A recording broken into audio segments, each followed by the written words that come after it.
All right, I'm ready. Good evening. I'm Dr. Emmett Brown. I'm standing on the parking lot at Twin Pines Mall. It's Saturday morning, October 26th, 1985, 1:18 a.m., and this is temporal experiment number 1. Come on, Einie. Hey, boy, get in there. That a boy. In you go. Get down. Get your seatbelt on. That's it. Whoa. Okay. Please note that Einstein's clock is in precise synchronization with my control watch. Got it? Right, check, Doc. Good. Have a good trip, Einstein. Watch your head.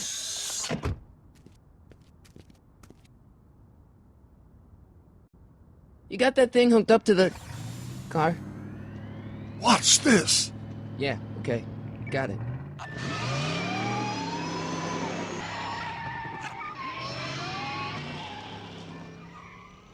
Not me. The car. The car.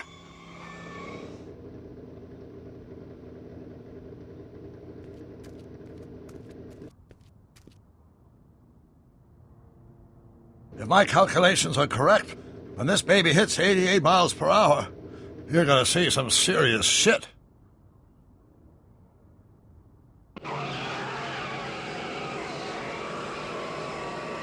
Watch this, watch this.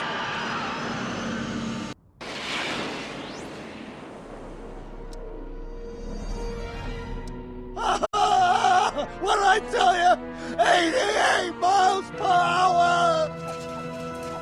The temporal displacement occurred at exactly 1:20 a.m. and 0 seconds! Ow! Doc, what would happen to the car? Calm down, Marty. I didn't disintegrate anything.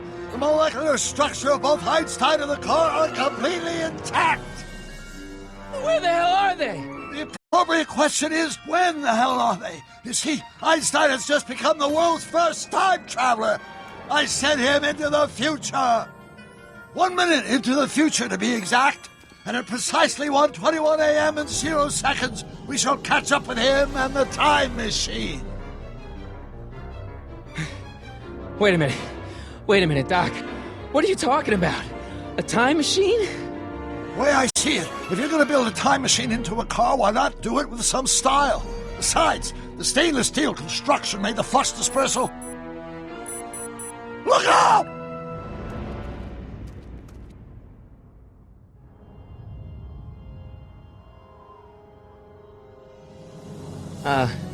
Doc? Huh, that's peculiar. Where's the car, Doc? It should have caught up with us 27 seconds ago. Doc, what happened to Einstein? No need for concern. It's probably just a minor miscalibration of the time circuits. Marty, could you get my notebook? It should be in the toolbox.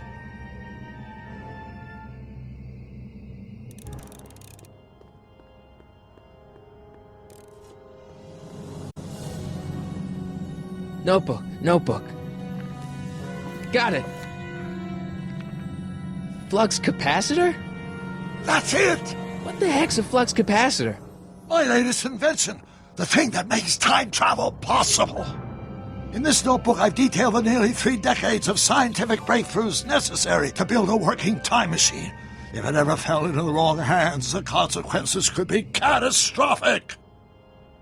Let's see. It's mass equals I times Z, and E equals the square root of Z times C squared. Doc, something's way off here.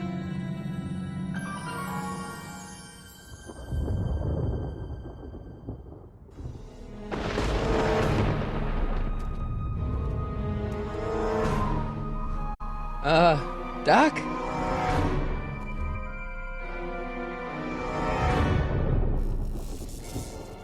Great Scott! Doc, what is it? I've made a horrible mistake!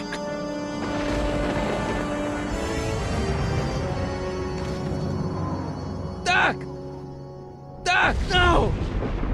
I'm sorry, Marty. Doc, come back! Doc! Doc!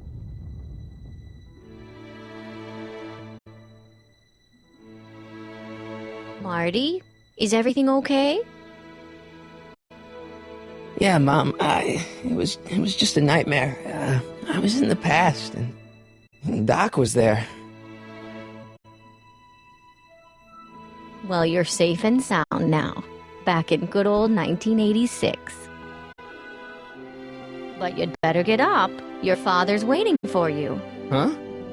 Weren't you going to meet him over at Doc's? Holy crap, I'm late!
Dad! Are we too late to stop the sale?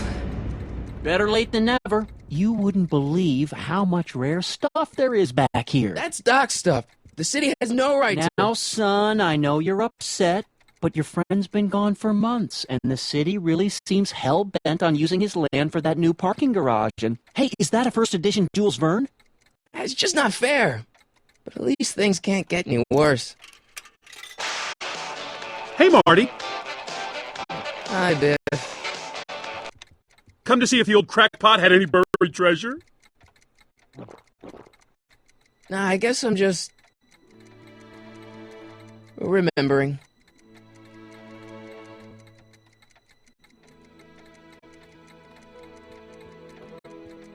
Does nature contrive it so that even with a time machine, you can intervene to prevent your own conception, for example?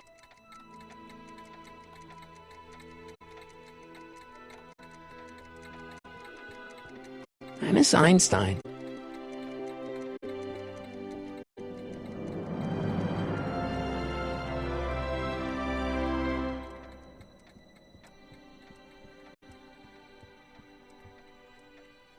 Doc built this model of downtown Hill Valley way back in 1955. The clock tower in the courthouse. What the? Is that Doc's notebook in there? Hey, that looks just like the courthouse. You gotta hand it to the old coot. He was good with his hands. Biff, can I see that a minute? This would look great in my fish tank. Give the old carp something new to nibble on.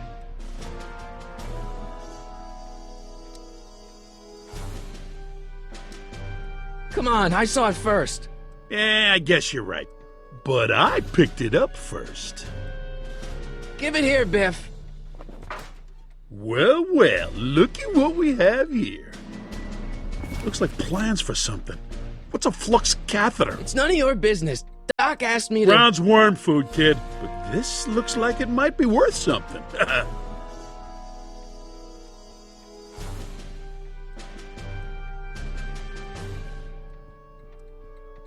Hey, Biff.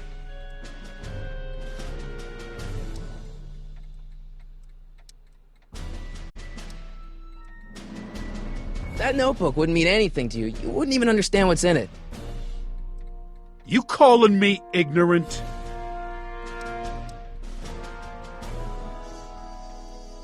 I'll pay you for it. How much? Not enough. I only want that notebook because, well, I'm sentimental. It's like a piece of Doc. Doc's dead. Time to get over it and move on. I just can't let you keep that notebook. It's dangerous. What, is it set to explode or something? Well, in a way. I'll take my chances. It's just a notebook with Doc's scribblings. What did Doc ever accomplish? Nothing. then it's worthless, right? If it was really worthless, you wouldn't want it so bad. Never mind.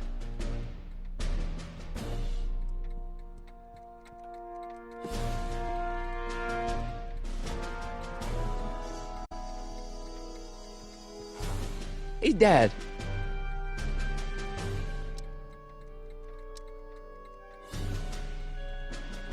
Problem? Biff? He's got this thing, see, and I really need to get it back. If he stole something from you... No, it's one of Doc's notebooks. Yeah, he found it first, but... Oh, well then I'm not sure what to tell you. I guess you'll just have to appeal to his better angels or something. Or something.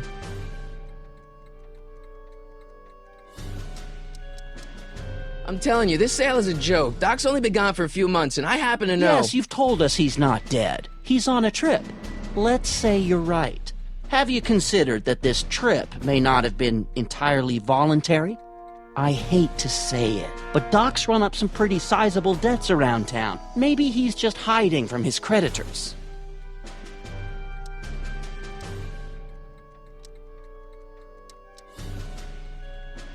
That notebook is Doc's legacy. I've got an obligation to protect it. Now, hold on a minute. Didn't you just get done telling me Doc's still around? Off traveling somewhere? Yeah? Then how is it your obligation to protect his legacy? You can't have it both ways, Marty. If Doc's alive, he can protect his own legacy. You got Doc wrong. Sure, maybe he's not so good with money. That's just because his mind's always on bigger things. But he's still a straight-up guy. He'd never run away from his problems. Well, you know him better than I do, son. But the bank is within its rights to sell off his stuff. Maybe you should try to find some things to remember him by before Biff grabs them all. I'll keep looking around. Thanks, Dad.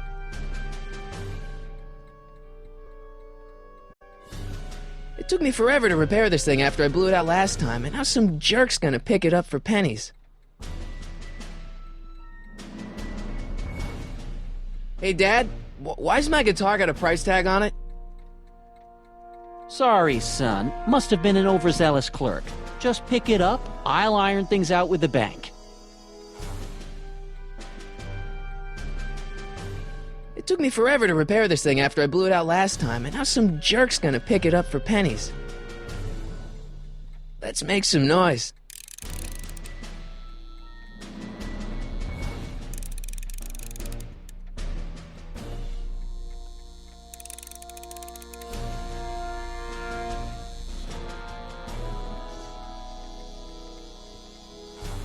It took me forever to repair this thing after I blew it out last time, and now some jerk's gonna pick it up for pennies.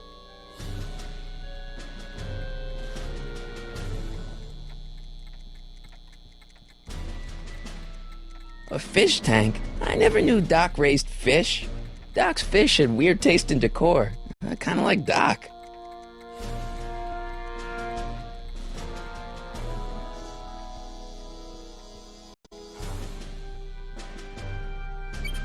Hope that wasn't poison gas or anything.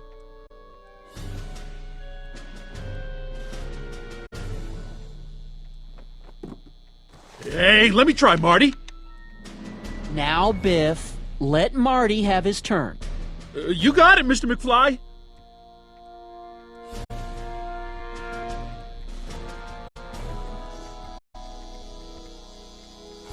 I better not crank it up anymore. I really don't want to blow this thing out again.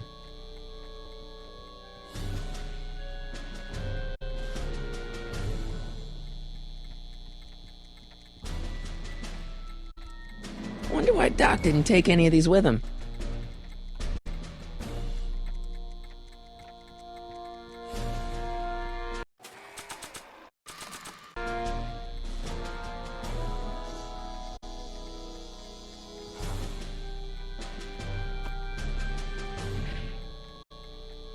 Here's an oldie, but a goodie. A 1, 2, 3. Hey, look, it's Chuck Butthead. Let me show you how it's done. Now, Biff, I think that's Marty's guitar. Oh, gosh. You're right, Mr. McFly. Oh, here you go, Marty. Let's hear a few licks.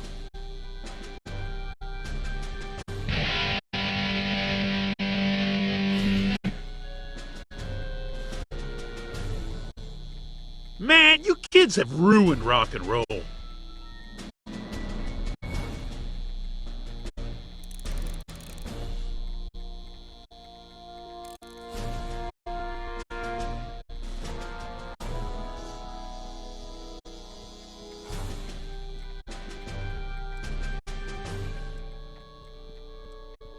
Seems kinda empty without the courthouse.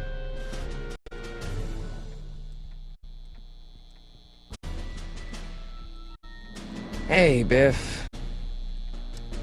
I'll pay you for it. How much? Not enough. I just can't let you keep that notebook. It's dangerous. What, is it set to explode or something? Well, in a way. I'll take my chances. Never mind.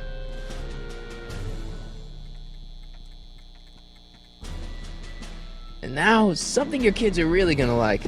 Thanks for warming them up for me, butthead.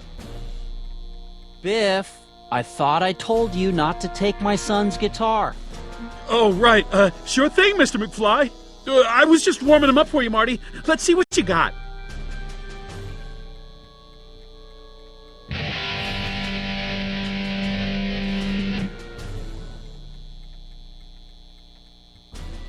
Man, you kids have ruined rock and roll.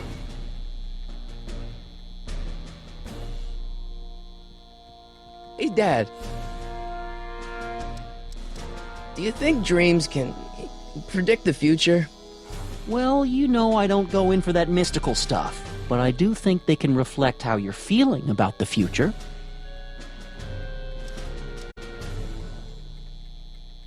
About Biff, Dad, I know you're trying to help. He talks a big game, son, but he's not so tough. I've been dealing with him a long time. Believe me, I can handle him. So can I. I guess you can. Okay, son, I'll stay out of your way, but you know where to find me. Who's running this sale anyway? Oh, that'd be me, son. You? Why? Well, once it became apparent that the bank was going through with the sale, I volunteered to oversee it in order to make sure that Doc's stuff would be treated with a modicum of respect. Isn't that right, Biff? You got it, Mr. McFly. I'll keep looking around. Thanks, Dad.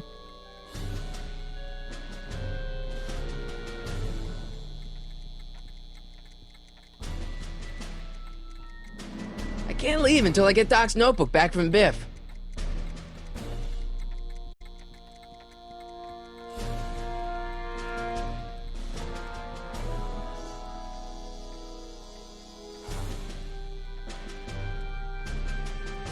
Doc must have whipped up some crazy compounds in that cauldron. It smells like beef stew. Seems kinda empty without the courthouse. Feels like that was a lifetime ago. Actually, I guess it was. Doc sure did love his Jules Verne.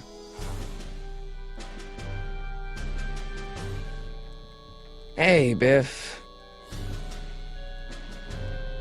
Never mind.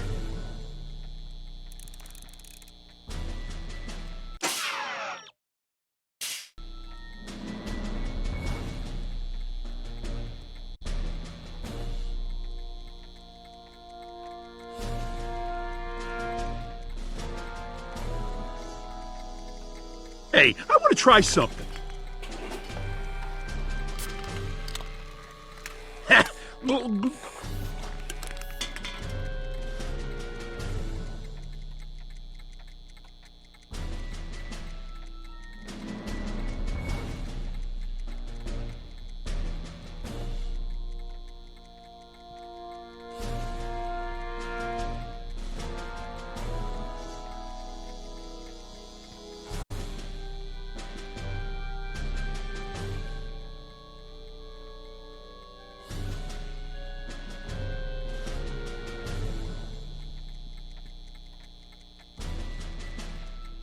Jennifer'd like that. She's into old stuff.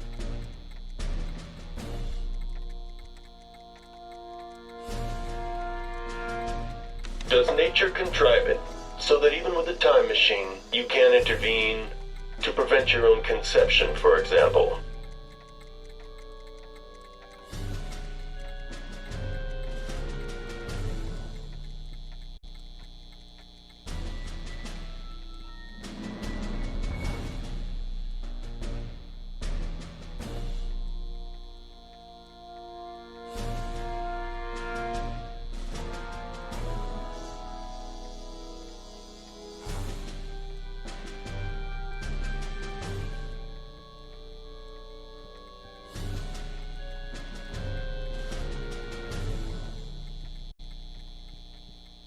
Hey, Dad.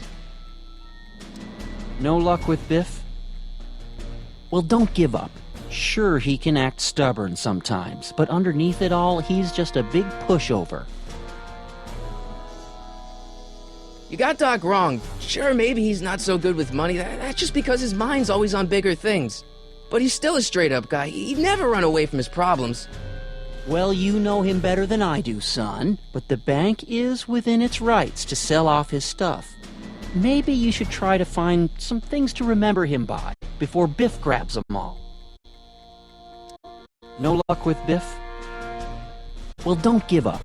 Sure, he can act stubborn sometimes, but underneath it all, he's just a big pushover. I'll keep looking around. Thanks, Dad.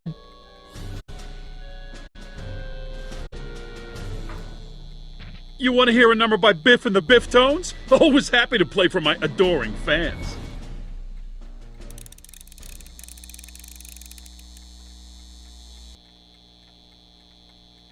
Now watch me blow the lid off this joint. Whatever you say.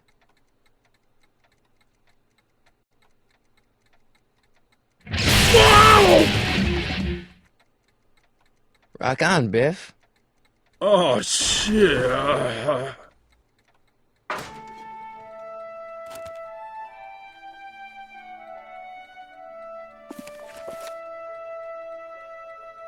Doc, where are you?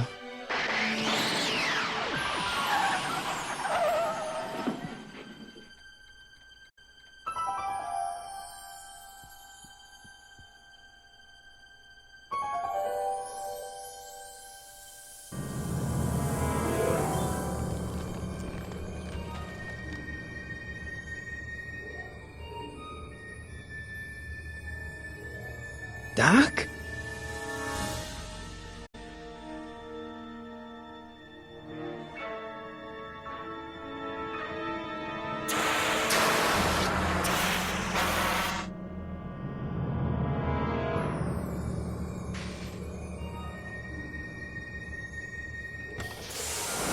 Einstein!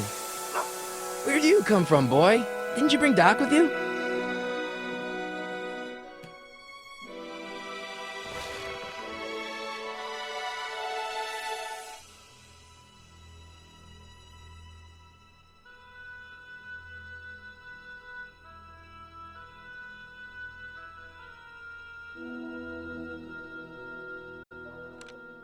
Marty? Ah! Marty, if you're hearing this recording, then the DeLorean's automatic retrieval feature is a resounding success. Automatic retrieval? In case of my failure to return to the DeLorean within an allotted time, I programmed the time machine to jump to these four-dimensional coordinates without me. As you are well aware, time travel is an inherently risky activity, and despite my elaborate precautions, there's always a possibility that I could land in trouble sometime, and that sometime is now, or then, or maybe later. He's in trouble. Marty, you come to my rescue in the past, or was it the future? Anyway, I'm relying on you to do it again. Please take the DeLorean back, or forward, to whenever it is I'm stuck in time. When you get there, I'm sure you'll figure out what to do. That's it? Aren't you gonna tell me when that is? Just go to the date specified on the time circuit readout under the heading marked Last Time Departed. Good luck. Right. Last time departed. Oh, jeez. Come on. Crap! Oh, great. How am I supposed to find him now? Okay, Doc, I know I haven't seen you in a few months, but I'm pretty sure this isn't your shoe.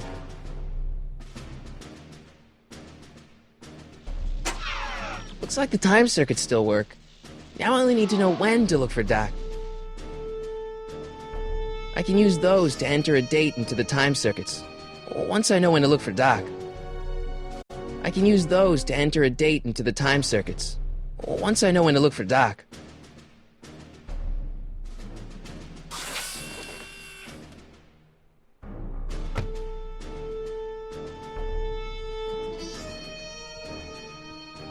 What kind of trouble is Doc in, Einie?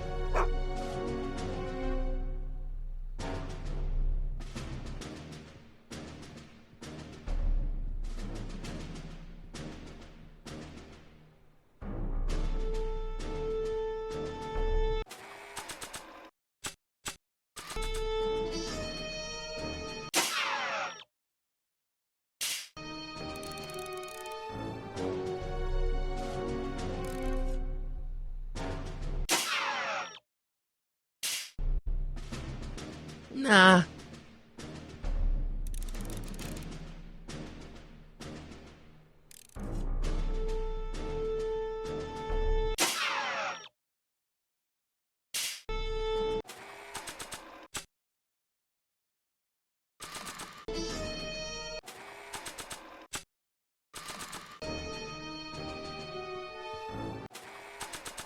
This time-traveling shoe is my only clue to finding Doc.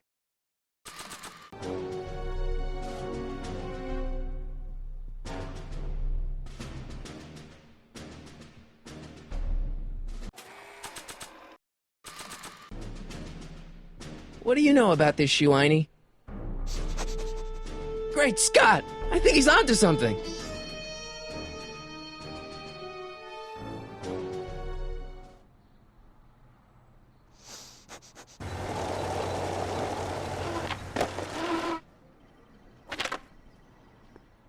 Okay, now we're getting somewhere. How's this supposed to lead me to Doc, Einie?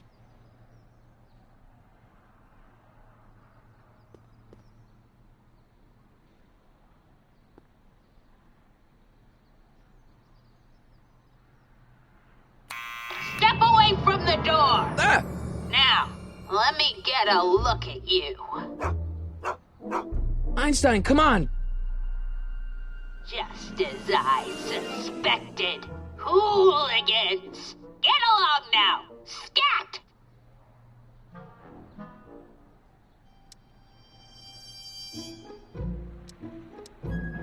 Can you let me in?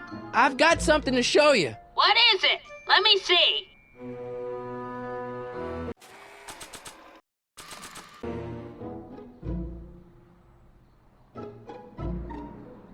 A shoe? Wow, now what would I want with a... Huh? Stay there!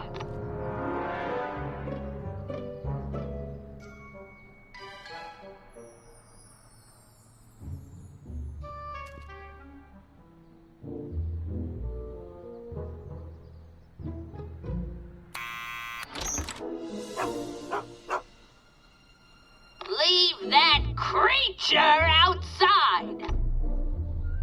Sorry, Einstein.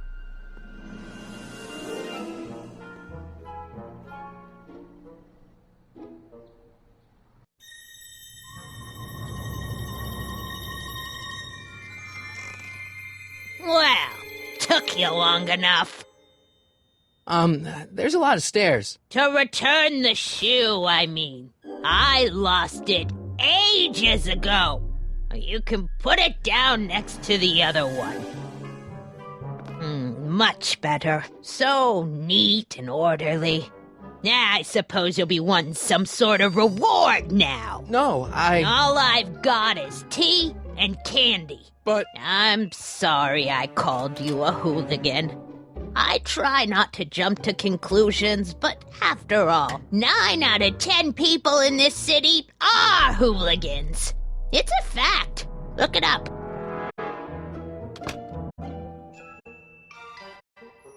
Have a seat, Sonny.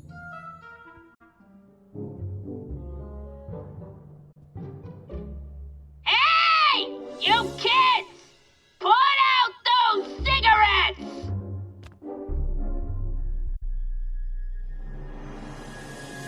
Don't touch those! My newspapers are in pristine condition and meticulously organized. Not about to let some street punk get jam all over them.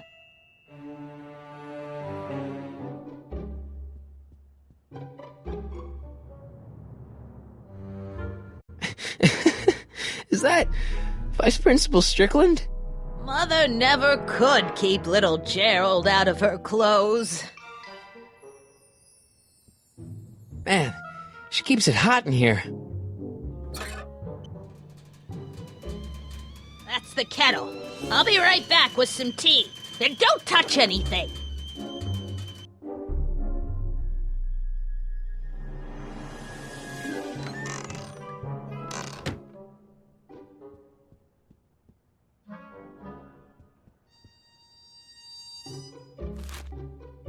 Juveniles collide with manure truck. Nice picture.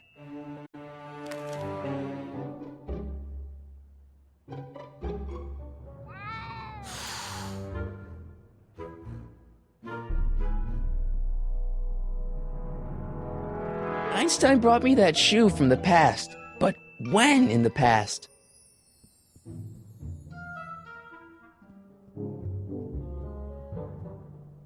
Yeah, that's peculiar. The water still hasn't come to a boil.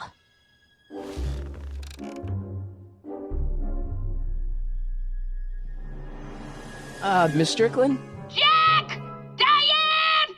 I know what you're doing behind that tree! Yes?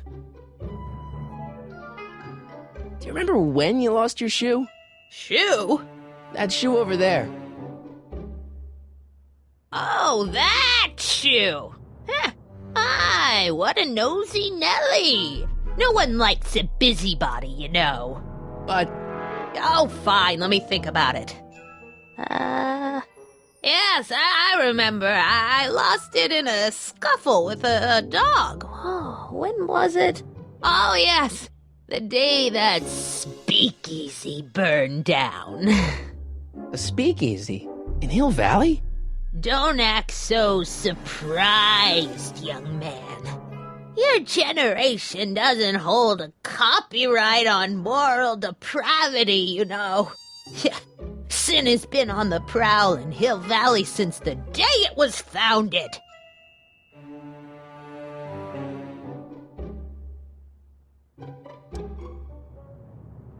What's with all these newspapers? This is my personal archive. I've got every issue of the Hill Valley Telegraph ever published. Get out! Every single issue? From 1871 to the present. If it happened in Hill Valley, you'll find it in my stacks. Wow, a speakeasy. That must have been wild. Is it true they used to drink gin out of slippers like my grandma said? Don't romanticize the past, young man. Prohibition was a time when gangsters ruled the town while honest citizens quaked in their beds. I guess somewhere in these stacks there must be an article about the speakeasy burning down. Naturally. I probably wrote it myself. I was quite a reporter back in the day. Any idea what date that article came out? Well, obviously the day after the speakeasy burned down.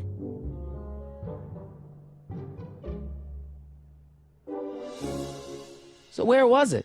That speakeasy that burned down, I mean. That was ages ago. If you're looking for bootleg hooch. No, I'm just curious, that's all. I'm a student of history.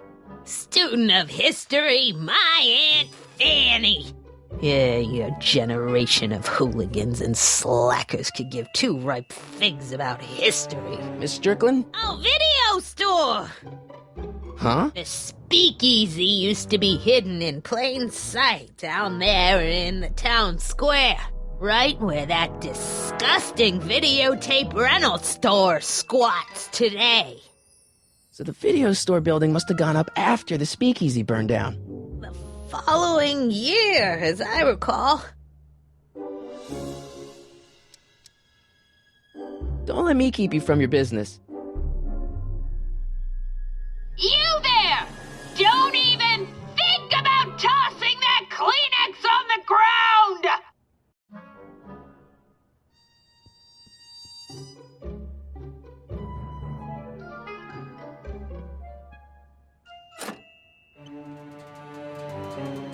There's the whistle! Surely the water's boiling by now.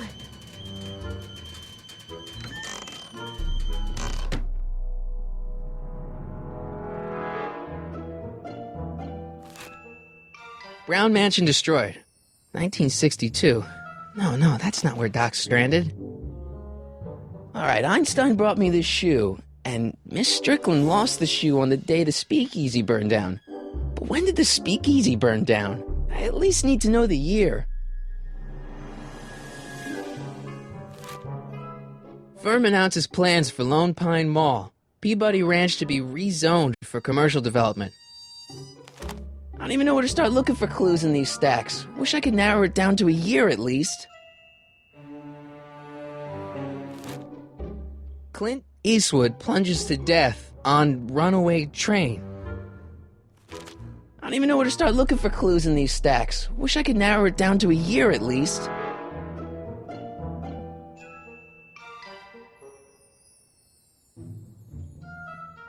Stop looking at me. Miss Strickland lost that shoe the day the speakeasy burned down. But when was that?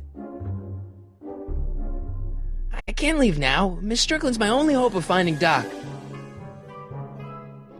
The polite guest stays out of the host's kitchen, Mr. McFly. That's what you get with these cheap, foreign-made kettles. But trying to find an American one nowadays... ugh. Excuse me, Miss Strickland? Doing some stargazing? No, I set my sights on lower things. Is that... Tim Tannen! Get away from that hubcap before I call your father!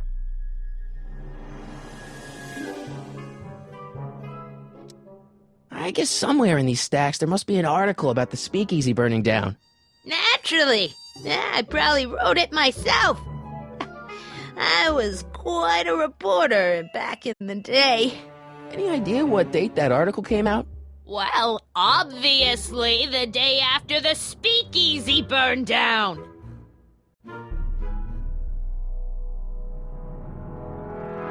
Don't let me keep you from your business.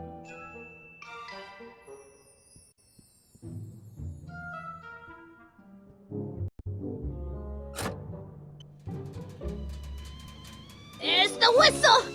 Surely the water's boiling by now.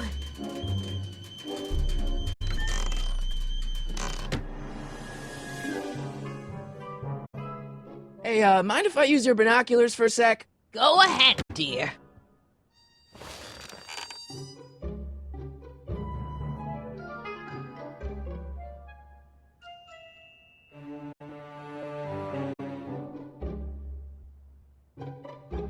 Rebuilt in February 1932. So the fire must have happened before then. But when? I need a date! Don't look at me. I'm far too old for you.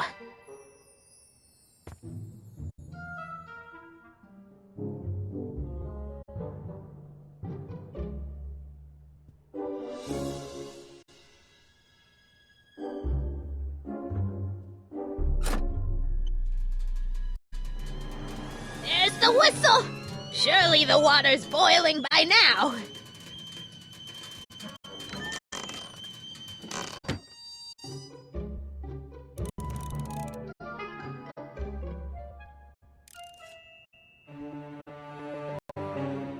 Let's see.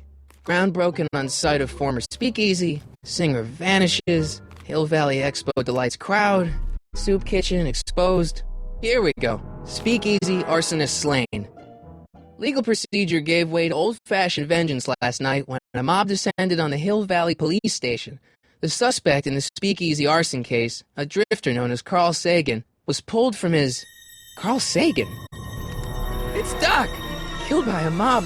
What's the date? June 14th, 1931. Jeez, I gotta rescue him.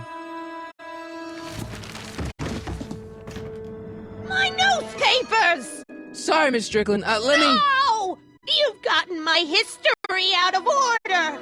Oh, do you know how long it'll take to fix what you've done? Oh, get out! Get out! Get out! Help! Police! I'm being attacked by hooligans!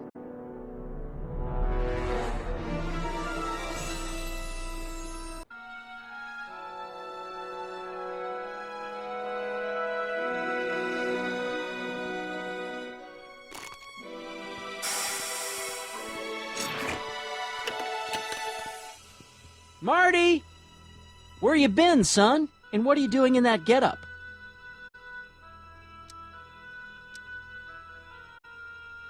It's, my uniform. Didn't I tell you? I got a job. At the Model T factory? Yeah. No. Never mind, you don't have to explain. I'm sure whatever it is you're up to, you know what you're doing, right? I hope so. Hey, sometimes you gotta go out on a limb for the ones you love, right? Wish my dad had understood that. You won't stay away too long. You'll barely know I was gone.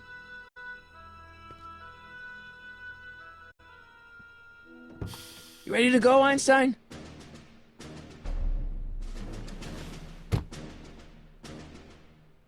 Time circuits? On. Flux capacitor? Fluxy. Okay, if Doc's gonna get killed on June 14th, 1931, I'll just show up the day before and get him out. I hope you know what you're doing, Doc.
Einstein, where'd you go now, boy?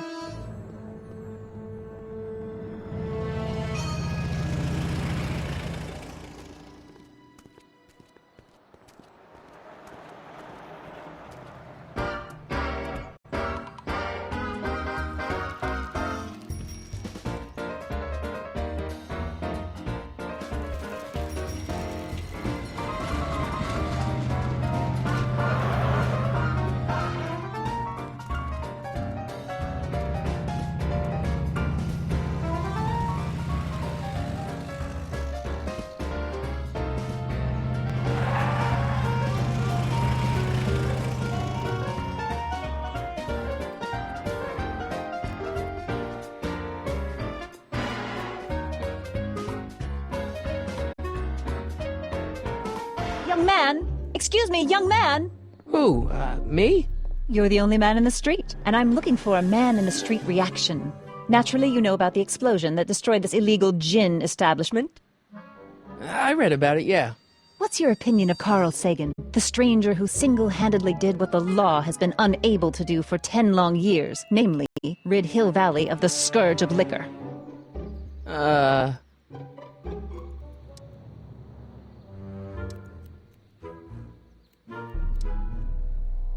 There's gotta be some sort of mistake here. Carl wouldn't do something like that. It's surprising the lengths a person will go to when it's a clear-cut matter of right and wrong. You've got an honest look about you. You do support the side of righteousness, I trust. You can mark me down as a supporter. The young man said, flashing a boyish yet virile grin. Hill Valley needs more upstanding youths like yourself. Do you have a message for the vicious gangsters who still roam these streets, no doubt plotting to corrupt our citizens with another den of booze, sin, and debauchery?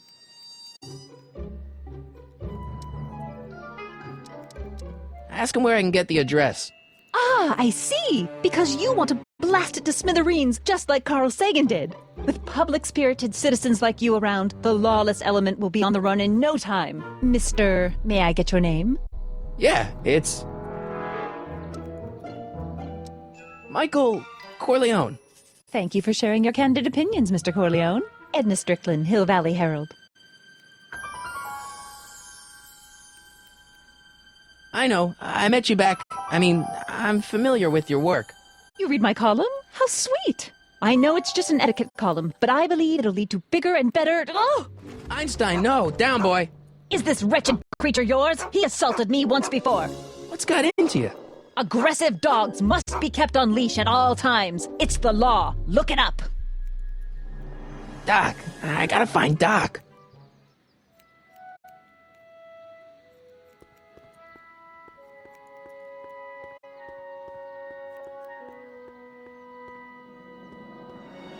I guess this is where the speakeasy burned down. How'd Doc ever get mixed up in that?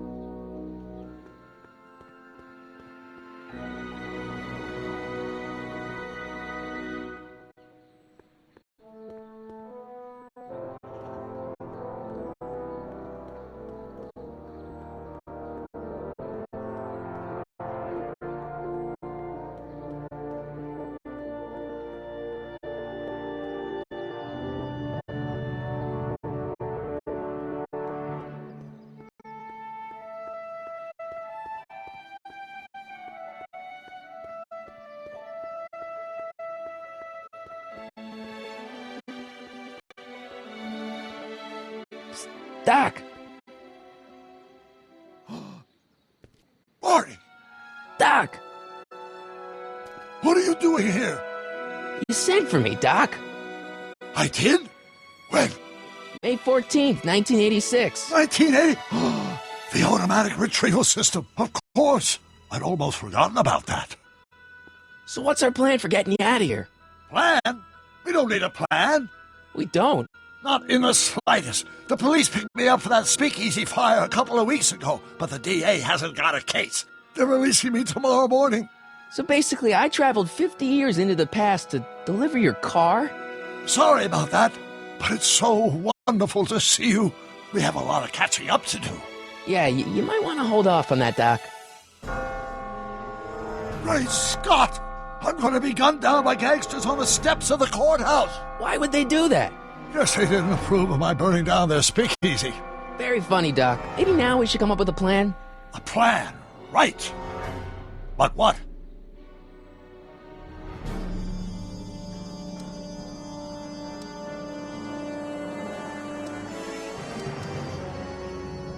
Why don't I take the DeLorean, go back in time before you were arrested, and stop you from getting caught in the first place? Don't even think about it. Without my unjust incarceration, the events that sent you into the past might never happen, resulting in a paradox of continuum-shattering proportions. Jeez, we've been back together for 5 minutes, Doc, and you're already talking about the end of the universe. I've missed that. Don't be ridiculous, Marty. I was only referring to the end of the universe as we know it. Why don't we tell the authorities? Tell them what? That my friend from the future has proof that I'll be murdered tomorrow? They'd ship us both off to the loony bin. And trust me, you don't want to see the inside of a 1931 insane asylum. Well, I suppose I could just get some dynamite and break you out of jail. No, that's far too dangerous. Not just to me, but to random innocent people in the past. The repercussions could be... That's it! What's it? My rocket-powered drill. You have a rocket-powered drill? Not yet. I haven't built it yet. You've lost me, Doc. Listen, a few months ago, my 17-year-old self sent in a patent application for a rocket-powered drill. I abandoned the project after I never heard back from the patent office, but the prototype should be nearly complete. Great, I'll just run back to your lab and... No, I said nearly complete. You'll need me to help you finish it. How the hell am I supposed to sneak a half-finished rocket-powered drill into your cell? Not me! 1931 me! Wait a minute, Doc. You want me to convince your 1931 self to build a rocket-powered drill to break you out of jail? Precisely!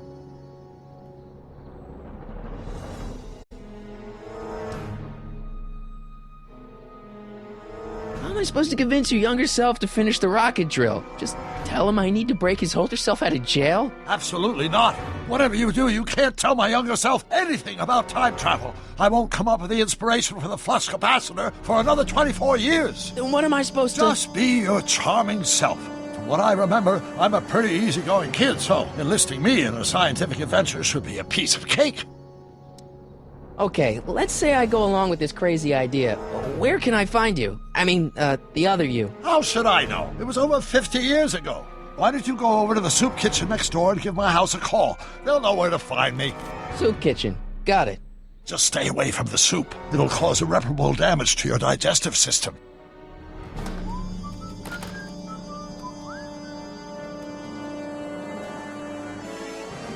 I guess I better get started.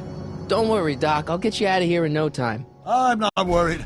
Once you and my younger self put your heads together, you'll be unstoppable.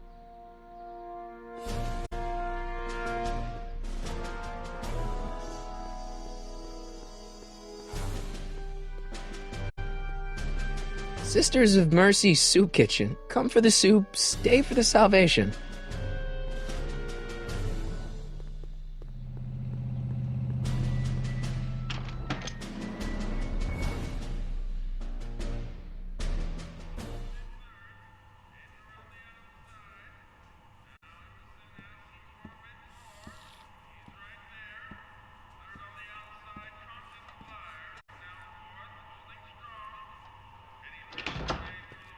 McFly! Biff? Kid! Grandpa? That's Mr. Tannen to you, Artie. What are you doing out here? Well, I was getting kind of hungry, so I figured I'd come down here for some free soup. Just thought I'd come down for some soup. Think, McFly. The DA's throwing around subpoenas like Babe Ruth. I don't think Ruth's a pitcher anymore. Shut it! If one of those subpoenas landed in the hands of my number cruncher, I'd be in a whole lot of trouble. I could even get sent up the river. You wouldn't want that, would you? Would you? No, of course not, kid. All right, that's better. What are you looking at, punk? Keep your eyes on the soup, kid. Well, what? Well, what are you still doing here? Sorry, kid. I'll just run back to the safe house. You do that. And McFly? Yes? That hat's too flashy. You better let me hold on to it. Now scram! You got it, boss. And don't come out until I give you the all clear. I swear, if even one of you mooks could add 2 + 2 without your fingers, I'd dump that wimp into the lake. Hey! Anyway, I'm off to make myself irresistible. Don't let anyone burn down the shop while I'm gone.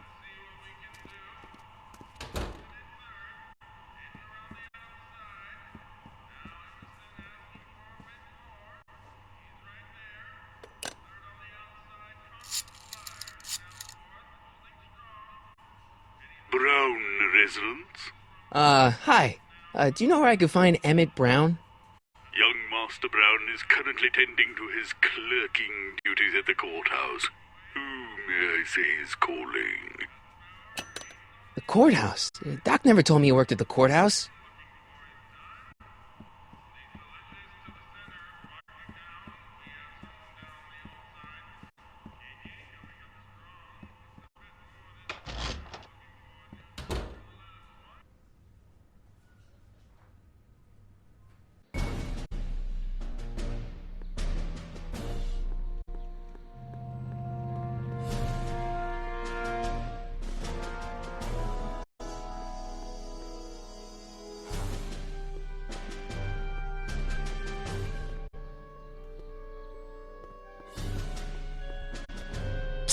Doc! Marty, have you found my younger self yet? So, according to the British guy on the phone, you're working at the courthouse. Of course. In the summer of 31, my father made me work as a junior clerk. That doesn't sound like any fun.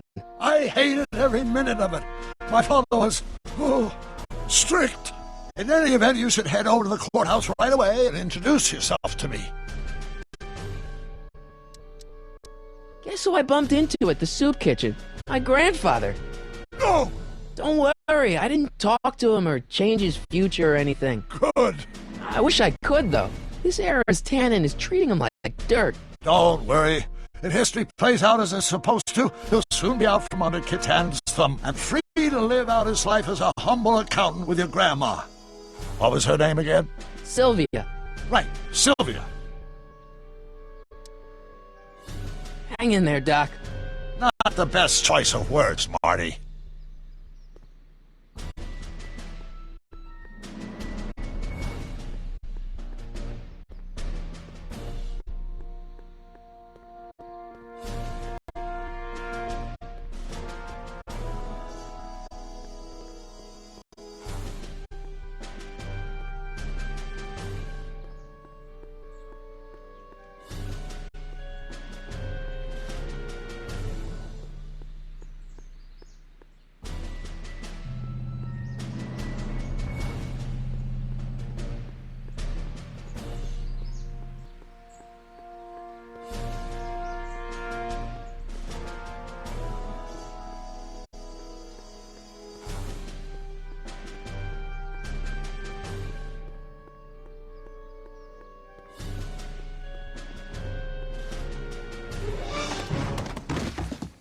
Touch those! These are very sensitive legal documents. Nobody is supposed to handle them but sworn officers of the court.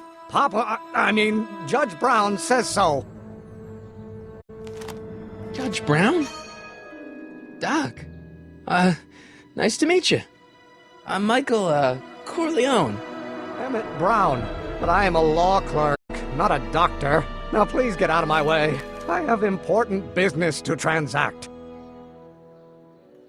Naturally, h2 of a multiplied by the inversion of h has to come out less than expectation value of a, right? What am I missing here? Or do we take h and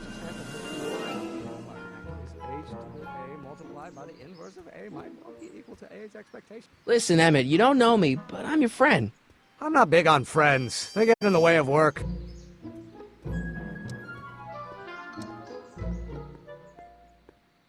So, Emmett, what time are you through with work? Depends. On weeknights, Pop sometimes keeps me in the office till 9. 9 at night? But today's Saturday. Right. So I probably won't get off before 10.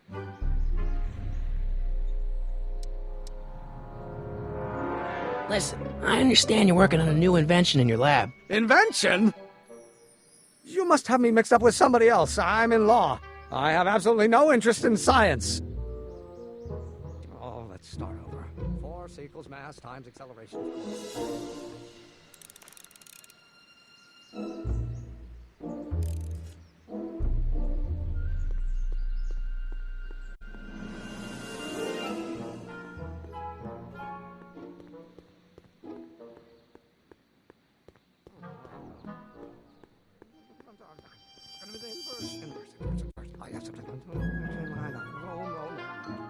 Come on, wait up a minute. You again? Can't you see I'm busy?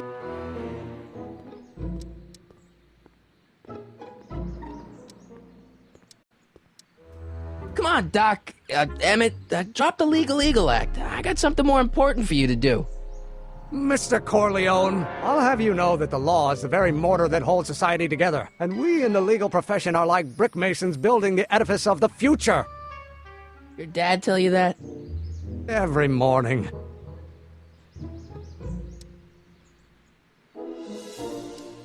See, I'm sort of in the science business myself. That's why I sought you out. Not that I care in the least, because science is the furthest thing from my own area of interest, which is law, but I don't believe you. It's true. I'm a scientist. So tell me something, Mr. Scientist, from your vast storehouse of scientific knowledge. The leg bone's connected to the thigh bone? Amazing!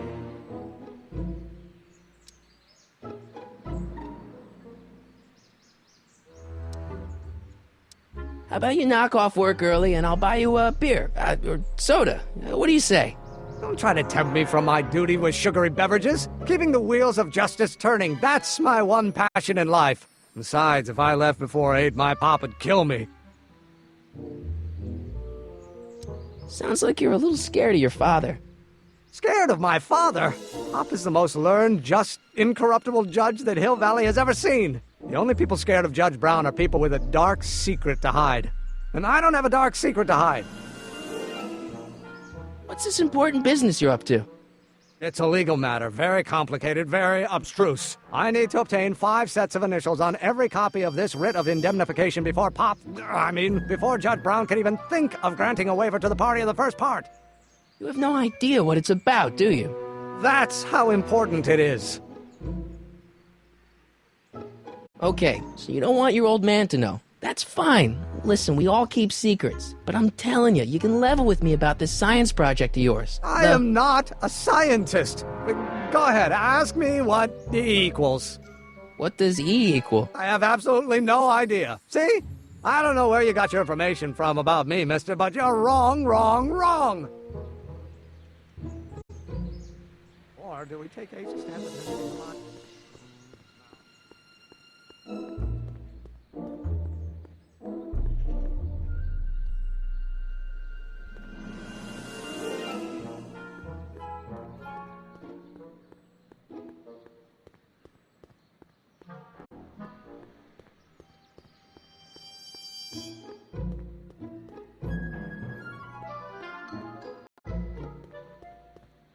Psst, Doc! Morty! How goes the escape plan? Well, I met your younger self. Great! And I gotta say, you're kind of uptight. What? You won't even talk to me. I find that hard to believe. Tell me what happened. I tried asking him about your rocket drill, but he says he's not a scientist. What? What? Father. What's he got to do with this? In 1931, I was still deathly afraid of my father discovering the truth about my scientific predilections, so I carefully kept them under wraps, practicing science at odd hours, away from his prying eyes. That sucks. It sucked a lot. Fortunately, I eventually stood up to him, but right now, my younger self probably thinks you've been sent by my father to check up on me. What do I do to convince Teen Doc that I'm not a spy? I'm not sure.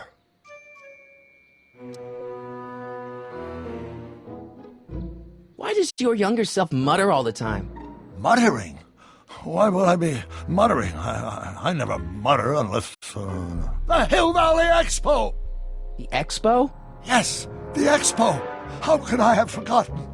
In a few months, the younger me will put on a demonstration at the Hill Valley Exposition, my first public foray into the world of science. Everyone in town will be there, including a number of noted inventors who shaped my career. So, it was a big success? No, it was a miserable failure, but it was a spectacularly miserable failure, one which marked my transition from an amateur garage scientist into a professional seeker of truth.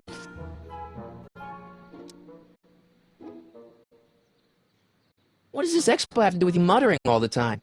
When I was younger, I used to relieve stress by working on complex mathematical conundrums.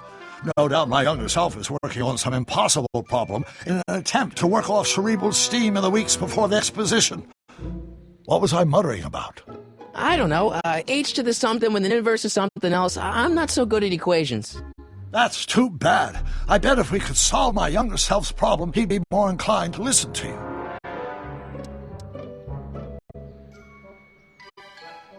You know, your younger self seems really dedicated to the law. It's a facade, I assure you. I had to keep up appearances to appease my father.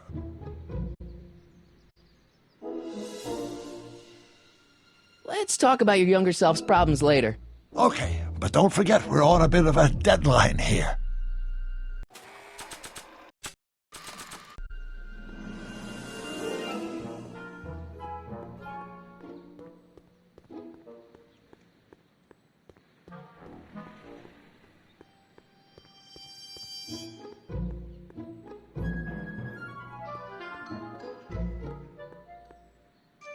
Oh, think, Emmett, think. H to the A multiplied by the inverse of A. H to the A multiplied by the inverse of A. Oh.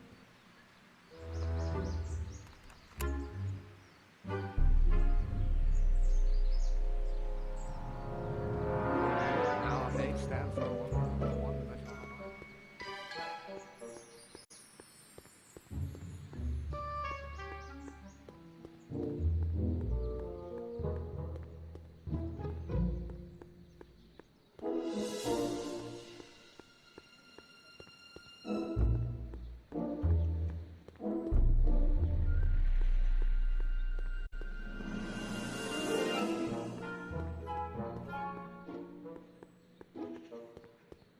So, Doc, does this ring a bell? Oh, think, Emmett, think. H to the A multiplied by the inverse of A. H to the A multiplied by the inverse of A. Good grief! Is that me? I sound so... Young? I was going to say intense. I forgot how wound up I used to get. Yeah, but what are you muttering about? Oh, that's easy. It's Ivanhoe's conundrum. Just tell my younger self that H equals a Hamiltonian operator. Won't giving him the answer mess up the time stream? Only if it turns out that reality is actually nothing more than a holographic illusion created by the interplay of subatomic particles on a vast two-dimensional membrane. So... It'll be fine.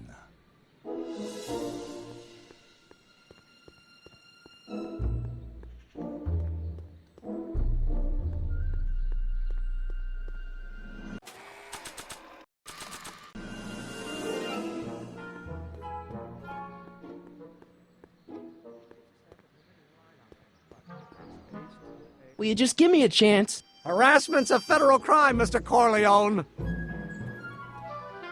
Maybe H equals the Hamiltonian operator. What did you just say? I said maybe H equals the... Hamiltonian operator? Yeah.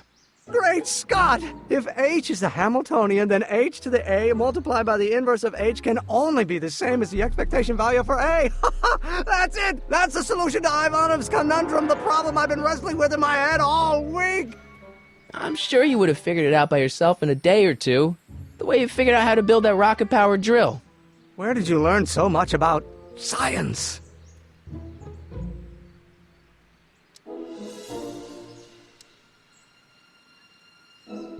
Well, it's like this. You know about my rocket-powered drill? Then there can only be one explanation.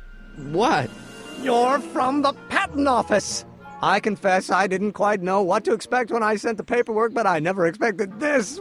Welcome! I'm at your service. What can I do for you?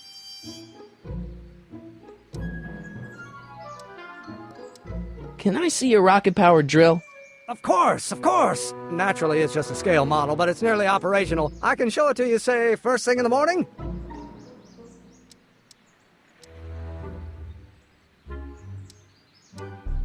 Nah, that's no good. I need to see a full-size model. That's fully operational.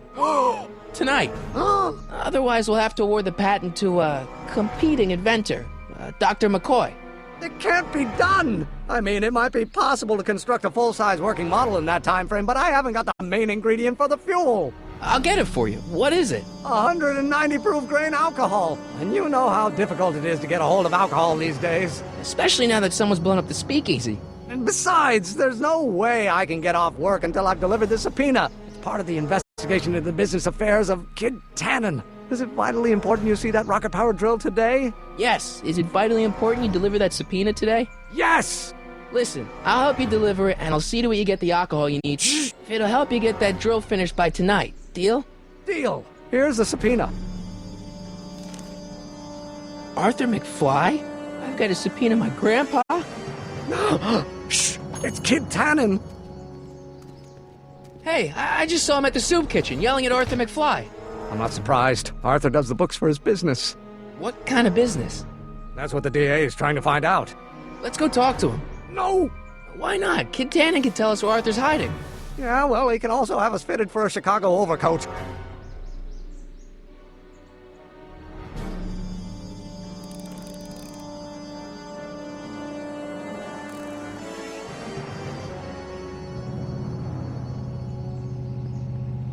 Hey, Miss Strickland.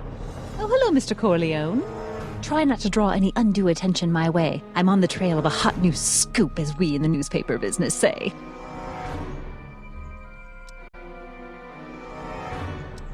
I'm sorry about the way Einstein lit into you back there. I don't know what got into him. Well, I hope you've learned to keep him under control. Yeah, I found someone to keep him distracted. Very good. Now let's see if you know your multiplication tables. Did you finish the story you interviewed me for? About Carl Sagan? Yes, but those pig-headed editors at the paper rejected it. They said my story was slanted, and that I was glorifying a suspected arsonist. As if their stories aren't always glorifying the criminal vermin that run this town. This whole thing makes me so mad I could spit!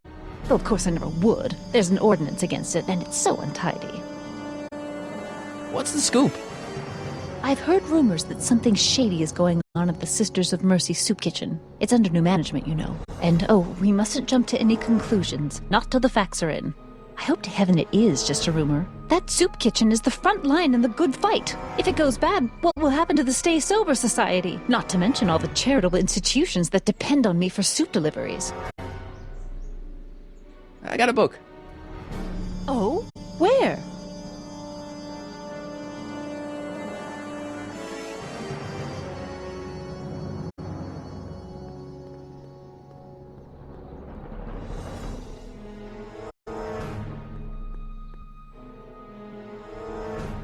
Bank of Italy?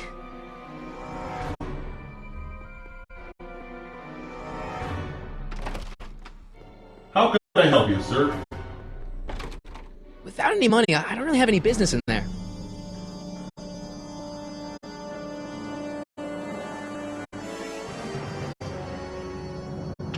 Hello? No solicitors!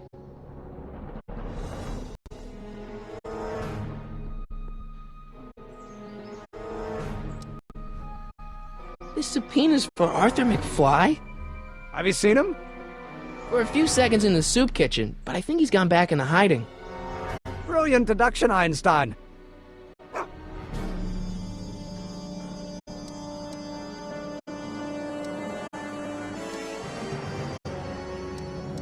This might be a stupid question, but couldn't you have designed your rocket-powered drill to run on fuel that, isn't illegal? Illegal? What does law have to do with science? Science has its own laws. You, of all people, should know that. We'll get that subpoena delivered. My name isn't... Michael Corleone! Yeah.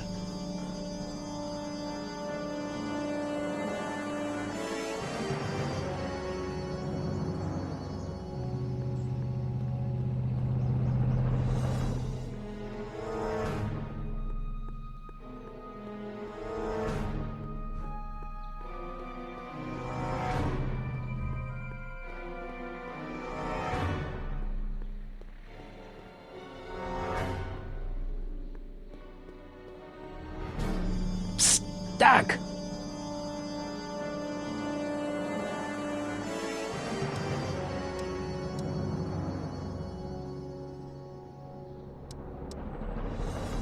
I know this really isn't the right time or place, but I found your notebook. Ah, so that's where I left it. Why'd you bring it here? Because the bank's selling off all your stuff. They can't do that. That's what I keep trying to tell them. Well, you hold on to it for safekeeping.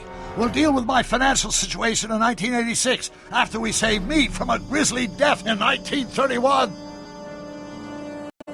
Your younger self needs 190 proof booze to fuel his rocket drill. Oh, that could be a problem. I know, we're both underage. Underage, nothing. It's 1931 and alcohol's been outlawed throughout the country. Are you sure you're about to graduate from high school? I'm kidding, Doc. It was a joke. A joke?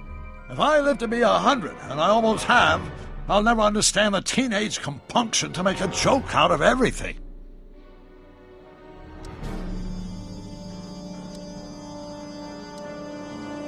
Hang in there, Doc.